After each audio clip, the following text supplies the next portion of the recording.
Hello, this is Dr. J back with some more Let's Play Record of Lodoss War Deedlit in Wonder Labyrinth. Alright, so I've gotten back to the entrance to the final area, Area 6. We now have a better idea what we're up against and just how tough the enemies in this area are. We know we have to go down the hallway of Deadly Doom. Maybe with better preparation, we'll make it through this time.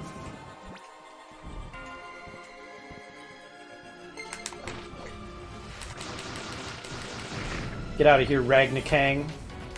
What kind of name is that, anyway? It's a ridiculous name. You're ridiculous. Explode!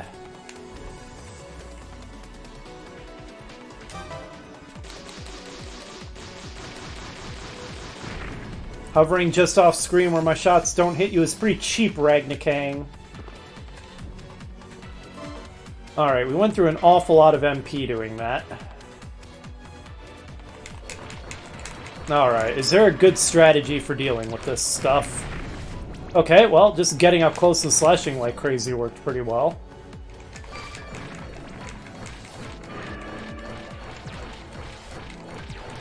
Maybe I just need to slash a lot. That seems to be a pretty good strategy.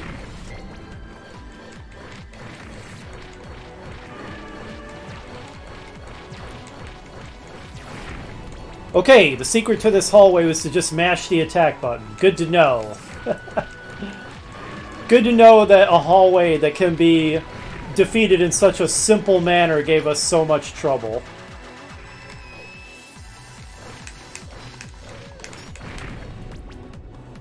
This weapon does feel a little slow, but I don't think I kept any of my super fast melee weapons, sadly. Maybe I'll get a new one.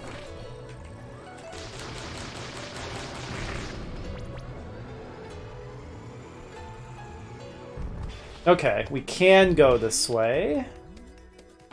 Alright, that's the next boss fight, so we want to backtrack and check out what's here first.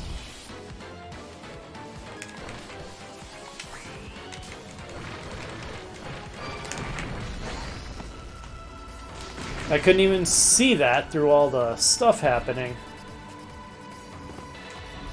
Alright, what's up here? Oh, it's Gim. Hey, Gim. Okay.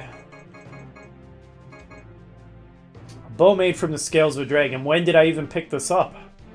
It's clearly garbage, because it's way slower than what I'm using, and its attack power is only one higher. Goodbye, dragon. I guess I'll hang on to the dark bow and the bow of life.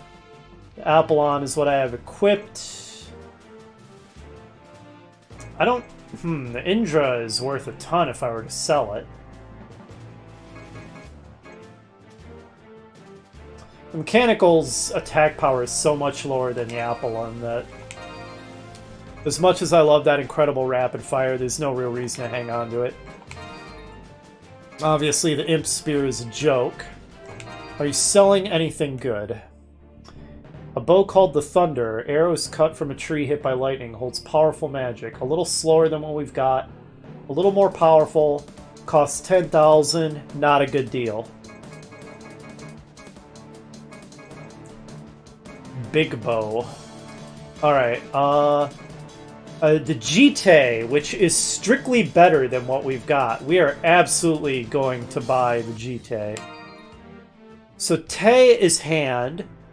Ju is ordinarily 10, but sometimes the form of a word can change a little bit in Japanese when you attach it to another word.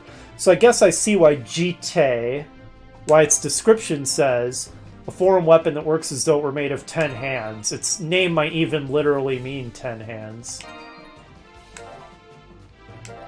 Anyway, its stats are incredible, so we're going to equip it right away. Look at that thing. Seeing a blonde elf girl, clearly of Western origination, wielding such an obviously Asian sword is a little weird, but that's perfectly okay.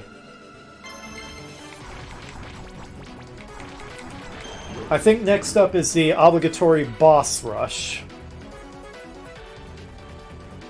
as I recall.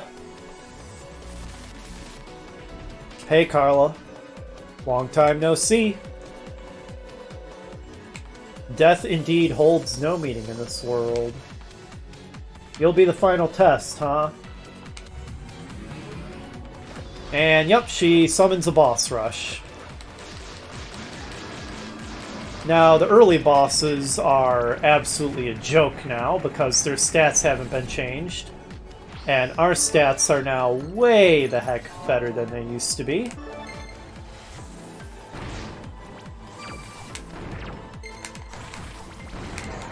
Okay, I took contact damage.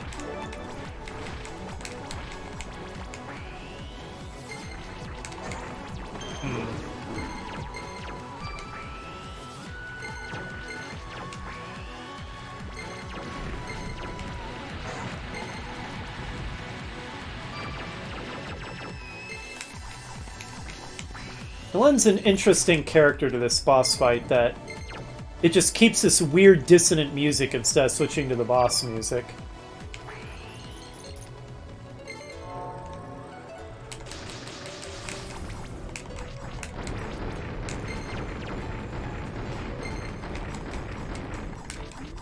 There we go. Honestly, I struggled with that more than I should have, considering how superior my stats were. Now, this boss rush does give you a full refill after every fight, which, especially in these early fights, feels pretty unnecessary. The later fights were recent enough that our stats aren't that much better, so we'll appreciate getting the full health upgrade for the later fights in the boss rush. But for these early ones, it's just completely unnecessary. But we'll take it. In general, this is, like I said, a pretty easy game. That doesn't necessarily bother me. I actually think it's better for a game to be slightly too easy, because then it's still fun. As opposed to too hard, and then it just becomes frustrating, and if you get too frustrated, you won't even bother finishing it. It's obviously best for the difficulty to be at that perfect sweet spot where it's challenging without ever being frustrating. But if you gotta err on one side or the other, in my opinion, erring on the side of a little too easy is actually better. Doesn't really seem to be the popular opinion these days, but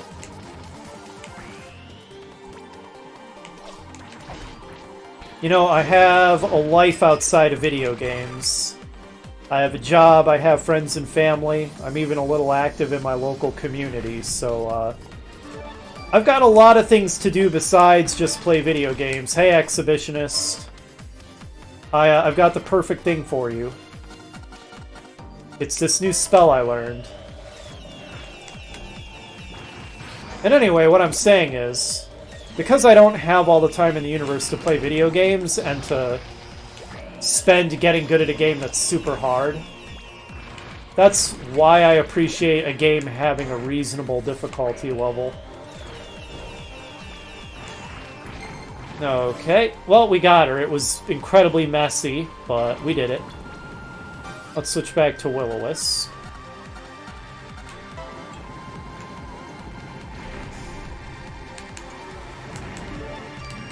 Hey, nurse.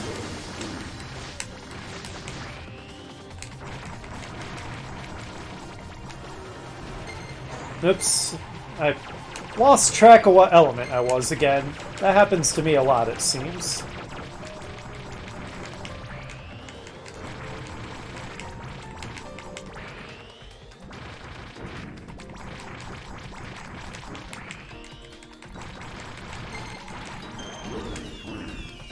Ah, he survived long enough to get off the attack that I really suck at dodging. God, I'm awful at that attack.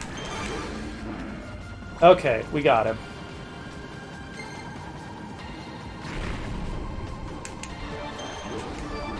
Alright. Now we're starting to approach the fights where our stats aren't as so overwhelmingly better anymore. And I still randomly suck at fighting Pyrotests for reasons I'll never understand. Her patterns aren't that difficult.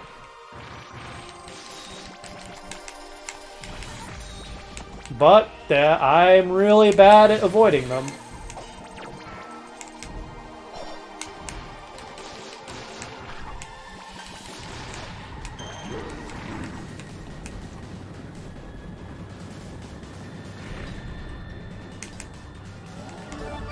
Alright.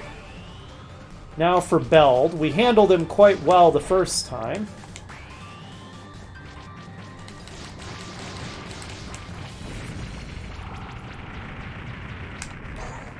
Oh, I must have gotten hit by falling debris or something. Because I know that I was the right element. And I suddenly have something caught in my left eye. That is really bad. Ugh. Now my eye is watering. This is not the time, and I don't know what possibly could have just randomly gotten caught in it. Giant piece of dust floating in the air? Who knows?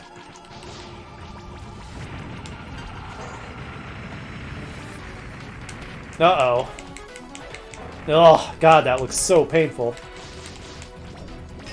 You know what? Screw it, Beld. I'm just gonna stab you in the face till you're dead. Because I'm out of mana points, so I don't have much choice. There we go. Okay. Now I'm thankful for the full refills between boss fights. This would be real difficult otherwise.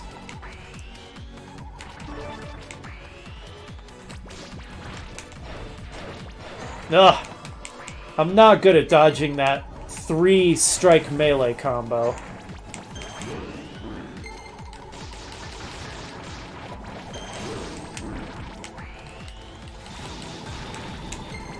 Alright, good. Refresh our MP.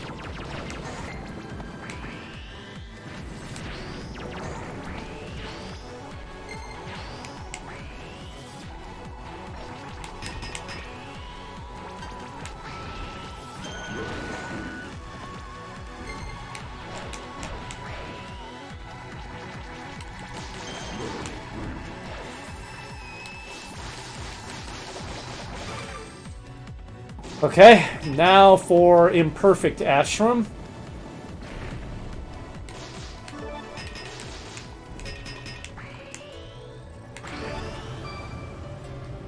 Okay, I guess he wasn't vulnerable yet. Now he is.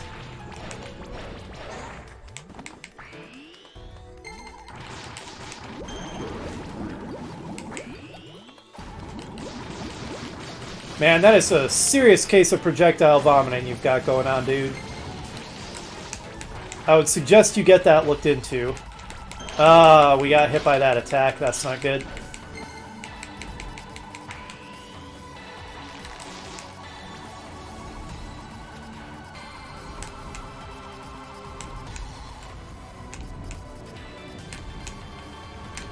Okay.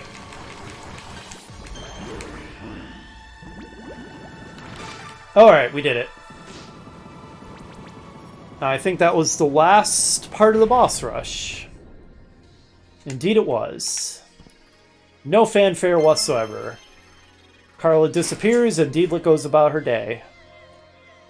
We are very close to the end of the game now. I don't think we really have anything to backtrack for. It's entirely possible I've missed some secrets, but if I did, there's nothing obvious. Also, my cat suddenly has the zoomies. Just please don't hit any of the delicate equipment, any of the million cords I have scattered around to make this recording possible. Jolene, that would be bad.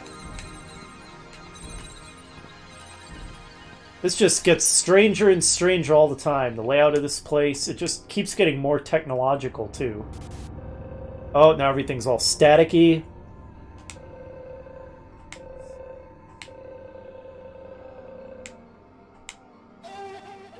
Oh, that's a creepy sound. We have a hallucination of woodchuck.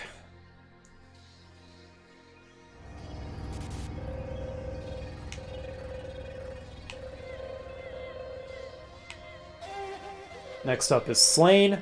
It really is a shame that we see so very little of these characters in this game.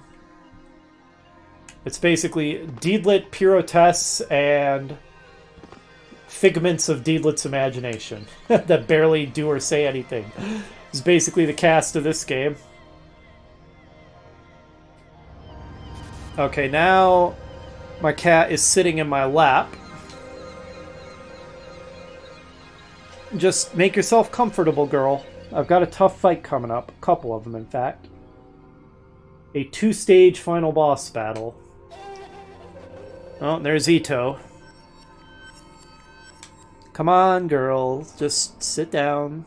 No, don't chew on cords. I will throw you out of my office. This is the worst timing. Couldn't you have waited 15 minutes? I'm definitely going to be done in 15 minutes.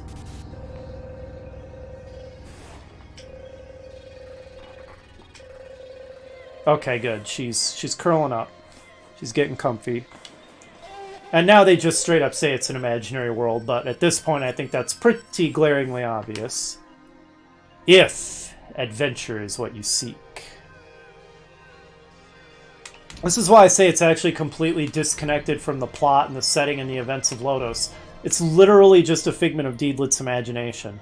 Kind of a little cheap in some ways, but then again, since it's a Metroidvania where you can only control a single character realistically and can't control the entire party, I guess how else would you really set it up? Alright, well, time for Deedlit to confront her inner demons. Almost literally.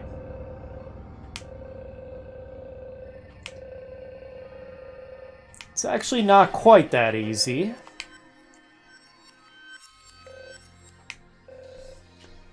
And now we get to the one really cool use of the other characters in this game.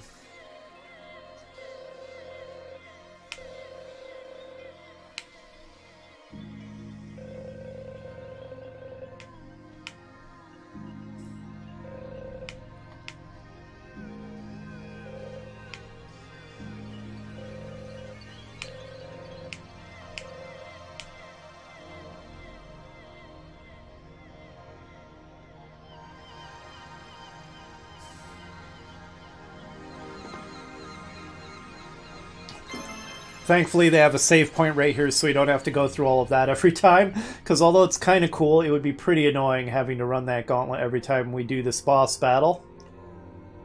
So the first stage of this boss battle took me a few tries to get right. Funnily enough, the second stage of the final boss I actually beat on my first try in my first playthrough. So I've probably cursed myself, and it's probably going to take me like 20 tries this time. Anyway, final boss battle is about to begin.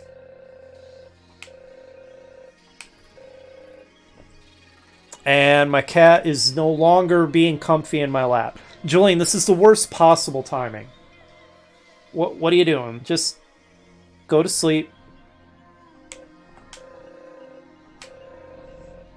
Alright, and Parn is dead in the real world, apparently.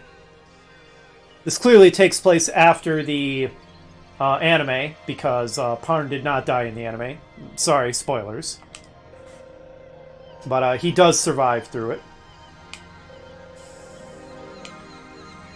I actually don't know how Parn died.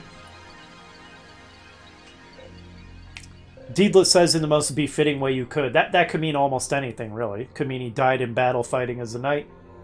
Could mean that he died of old age, having a nice life together with Deedlit. Who knows? If you in the comments know the answer, or one of you viewers knows the answer, feel free to leave a comment, because it would be interesting to know. Alright, and Deedlit decides time to end this. And this is the one really awesome use of the characters in this game. You actually have to fight your entire adventuring party. And that's really cool.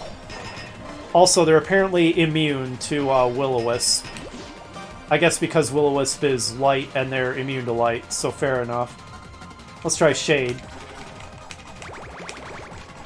Ito, being the party cleric, will try to heal them, so it's advisable to put a stop to that right away. I didn't think that Gim threw his... I didn't think he threw his axe twice, so that caught me off guard.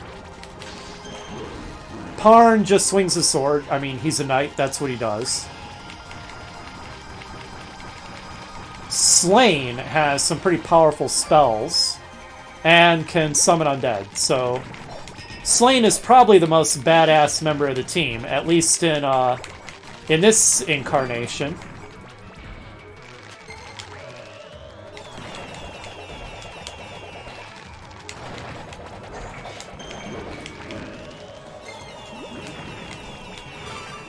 Okay, did that pretty easily. Now for the second stage of the boss fight. Can I beat it on my first try again? Fake Parn collapses and disappears. Giant statue of Fake Parn rises up with empty, pupilless, creepy eyes.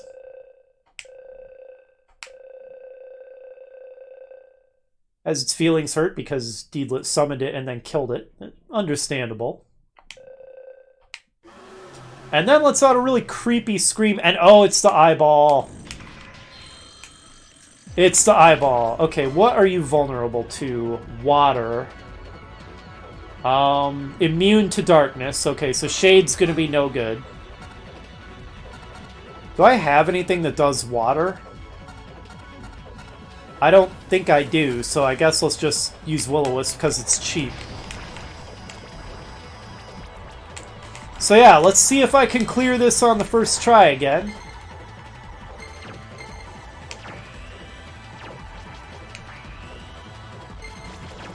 So this is the eye that's been watching us every time the screen fades to static, which I guess shows Deedlit's consciousness having issues. So this weird thing is what has been responsible for all the events of this game. Apparently it's some kind of demon of dreams, according to the lore that I found online. So that's interesting. That clearly possessed Deedlit because she was so distraught about losing Parn. And to me, everything about this has such a technological vibe between the staticky screen effect and then the fact that the farther you get to uncovering the true nature of this place, the more of a technological bent it acquires, and you have the weird crystal platforms. To me, it's heavily implied that this thing is technological in nature. What exactly that means, I'm not really sure, because Record of Lodoss War, for the most part, is a standard fantasy story that doesn't really have any sci-fi implications in it. But there is definitely, to me, a sci-fi undertone to the way this environment is presented. Oh, that's not good. That is not good.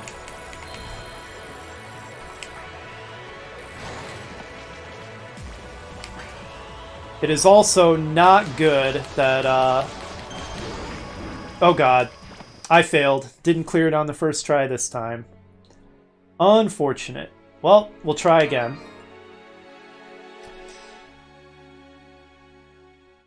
But it's generally the case that in most fantasy stories, without even too much trouble,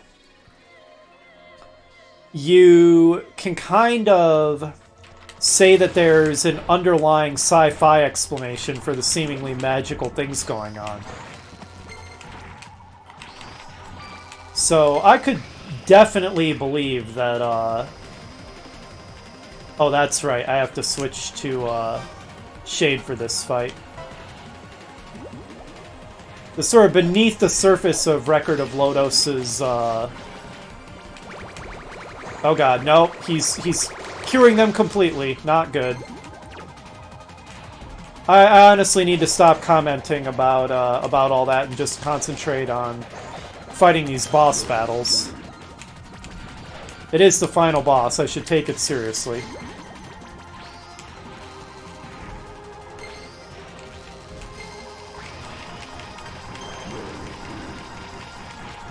Although Slane's spell is very powerful, it's also the best opportunity to get off a lot of damage. I'm just bad at fighting rogue types who jump in the air and throw knives, apparently.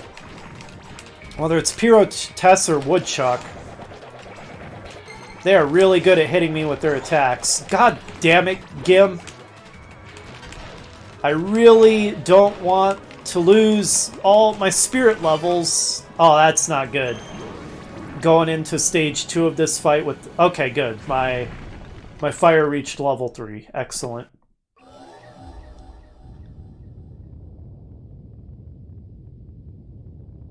Alright, so I need to not get hit too much by this guy's attacks or I get stunned. And then I take even more damage. And it's generally just all around awful, so...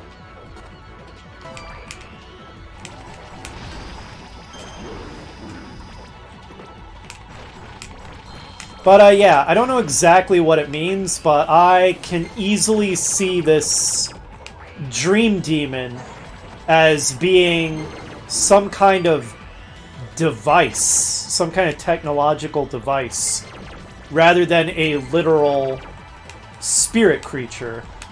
I wouldn't even think of that if it weren't for the fact that the game itself inserts all the sci-fi technological aesthetics into the setting here.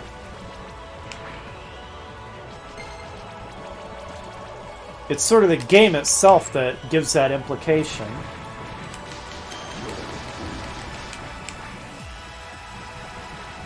Okay, how to dodge this? Not like that. Not like that.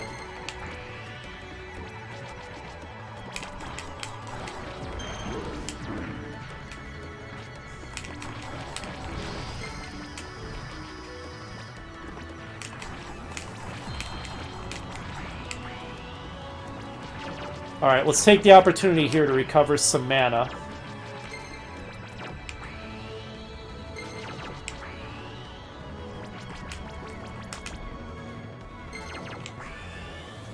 Not that it's easy to stand in these elemental fields for long, mind you.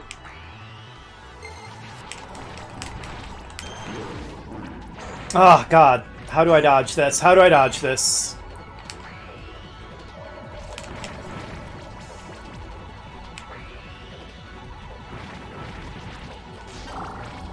Stand in this? Yeah, this is a good opportunity to recover some mana. Except if... Not if I jump into... crap.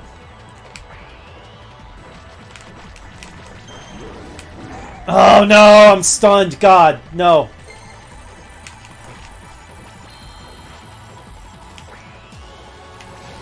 Hey, I dodged it that time. That is not an easy one to dodge.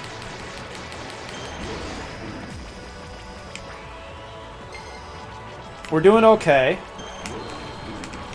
We're doing okay.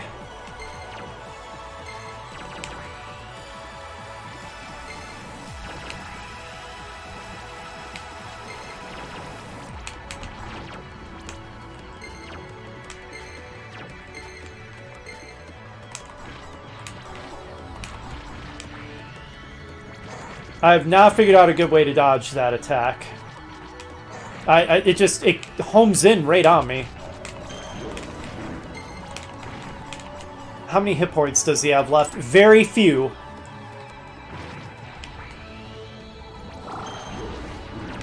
Let's just stand in here and bombard him with spells. We did it. Alright, second try, not bad. That's right, Nile, that's what he's called. I'd forgotten that's what he's called. Alright, get out of here, Nile. You creeper. Quit infesting Deedlit's dreams, you weirdo.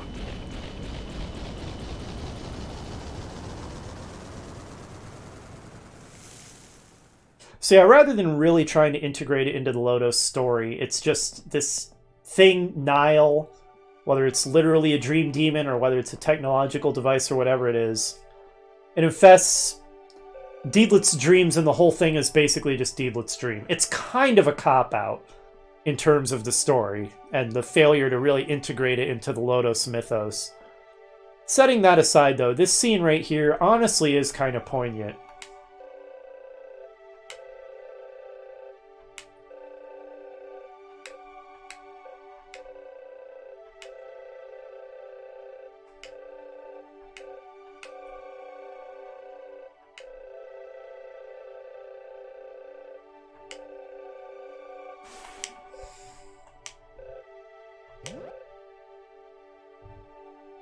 Like I said, that's honestly kind of poignant.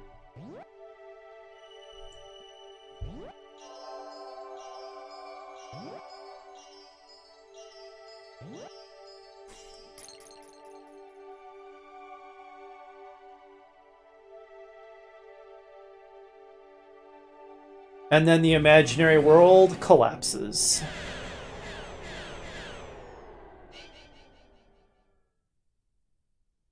The eye closes. I think on some level, anybody can relate to the sorrow of losing someone you love, right? Except maybe a psychopath. So anytime you have a story touching on that subject, it's certainly relatable.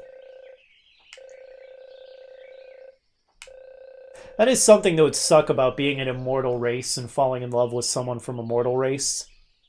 You would definitely outlive them. You'd have to watch the people you love just wither away and die. And she says it was too real to have been a dream, but then again, the game pretty much just straight up told us, yeah, everything that just happened was a dream.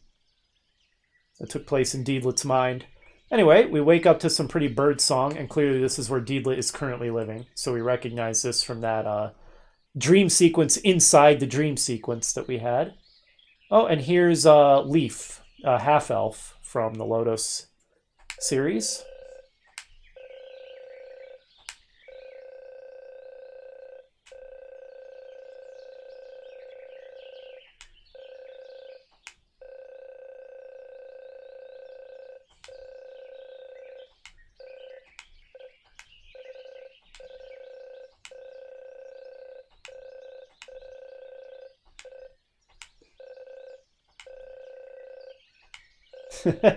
Leaf's like, yeah, Deedlit, we know. You don't have to flex on how you're one of the world's greatest heroes.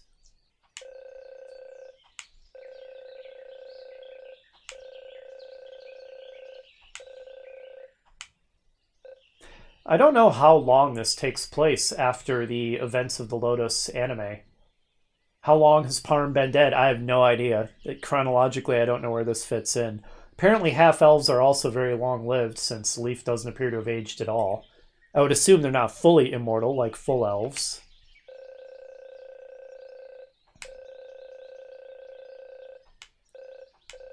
Surely there's already lots of songs about this. I mean, there were some pretty valiant deeds performed. Kind of ridiculously girly run is that, Leaf? I mean, there's girly runs, and then there's holy crap. Very pretty location here, I'd have to say. Wow, this looks like an absolutely beautiful place to live. Actually, looks kind of similar to the place where I live, at least during the summer. Quite gorgeous. It's one of the main reasons I live where I do. Nice water wheel. And yep, we recognize all of this, don't we? Cool castle in the background. I don't even know where this is within the realm of the Lodoss world.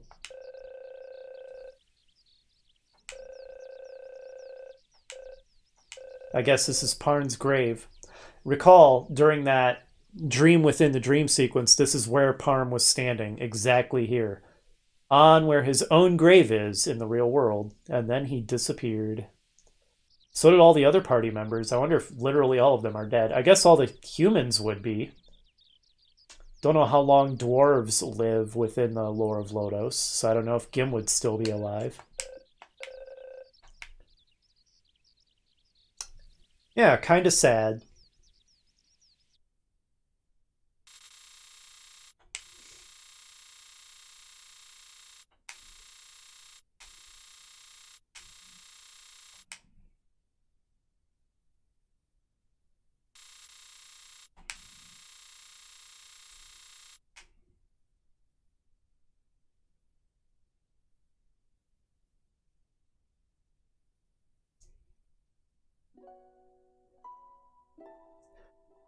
Cue ending sequence. So yeah, I like this game a lot. It's a little short, but I don't even take off any points for that, because not every game has to be a giant 40-hour long epic. It's actually good to have some games that are just a condensed, very tightly knit experience that wastes nothing.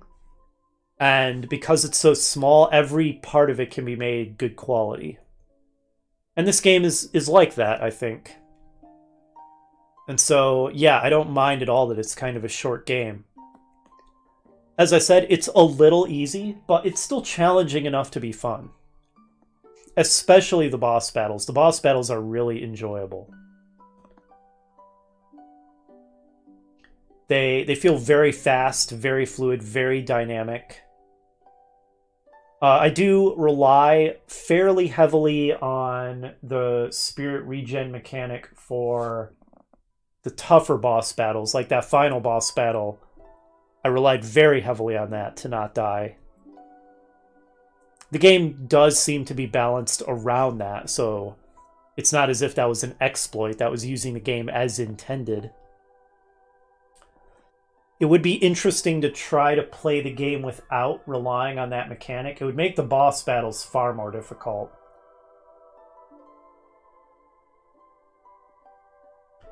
Like I said, the story is almost kind of a cop-out. Something possesses Deedlit, some kind of dream demon called Nile. She has what's basically a bad dream.